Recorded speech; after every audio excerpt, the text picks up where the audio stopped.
This is the story of Sweeney Todd, the demon of Fleet Street, London. Was Sweeney Todd fact or fiction? There are documents known as the Penny Dreadful before the theatre took the story to what we know today as the String of Pearls. The truth is more shocking.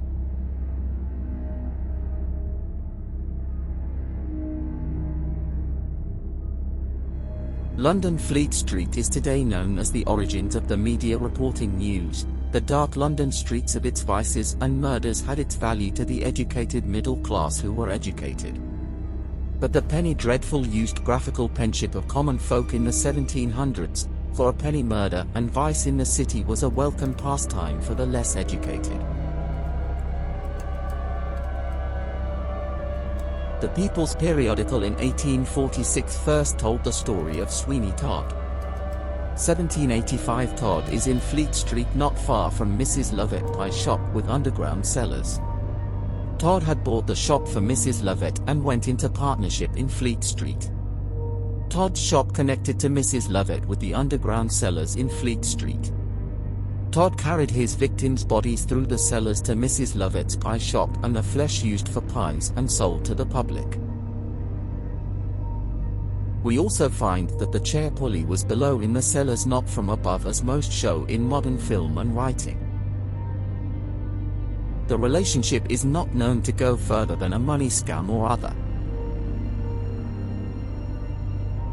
We have documents found when later buildings were torn down to uncover the cellars under Fleet Street underbelly. In the 1800s, buildings were torn down from Fleet Street to Donston Church. In underground cellars, human bones were uncovered, new and old. The church laid in between Todd's and Mrs. Lovett's shops. The cellars led a path to both shops where the bones were found.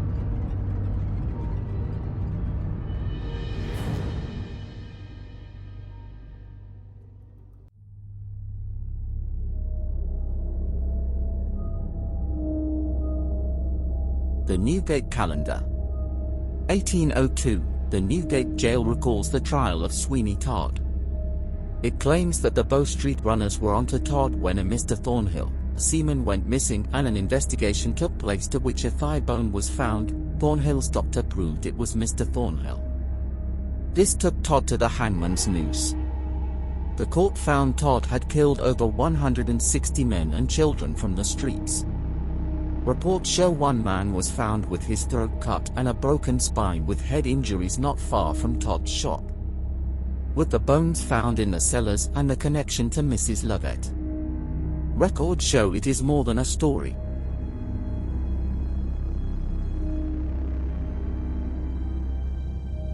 Todd had a bad upbringing and was in Newgate prison when only 14 years of age.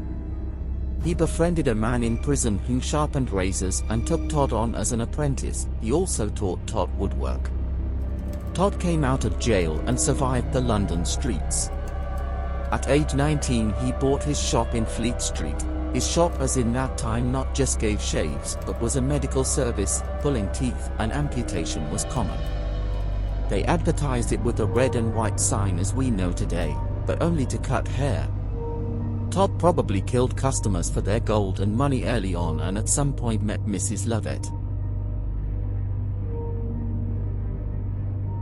The investigation suggests that Mrs. Lovett was greedy and a strange lady. She liked violent men. Todd and Lovett had greed in common and a partnership happened at some point. It was common to sell homemade pies on the street. Todd bought a shop for Mrs. Lovett, so they must have met while she was selling pies on the street. Mrs. Lovett must have known what Todd was doing, as he probably had been murdering and putting bodies down in the cellars before the pie shop.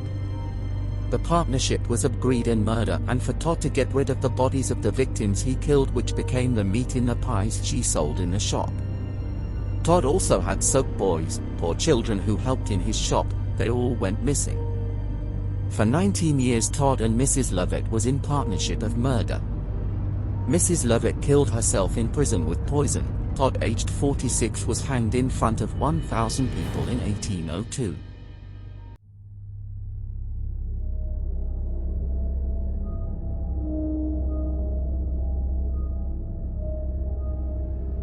So looking at Todd's background, he came from the mean, dirty streets of London.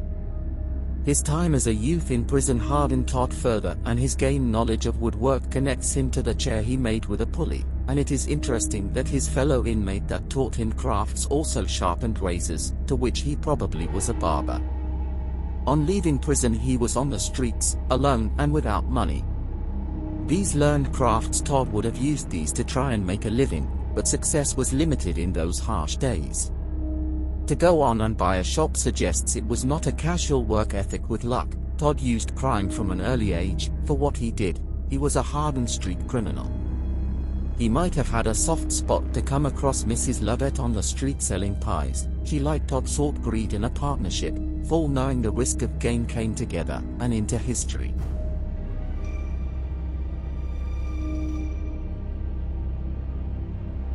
The String of Pearls story was fiction based on a myth. Like most tales, there is a truth within the mystery. Newgate prison files, along with the prison, was long gone years ago. It's only recently files were found of the many criminals from the 1700s. London is an old city and things are stored and years later found, even from Roman times. The constant rebuilding since its birth, records still are found and still are being found. Researchers of old crimes still can find files on possible convicts through old prison records. It also tells us what the conditions of the poor and mental state of individuals endured through poverty and the homeless. It is the age-old question: does poverty breed crime? In the 1700s there was no safety net like today. It was do or die, like Charles Dickens captured in his writing in the 1900s. But crime is in all classes. The rich seek power and protection and shielded within its systems. It has always happened.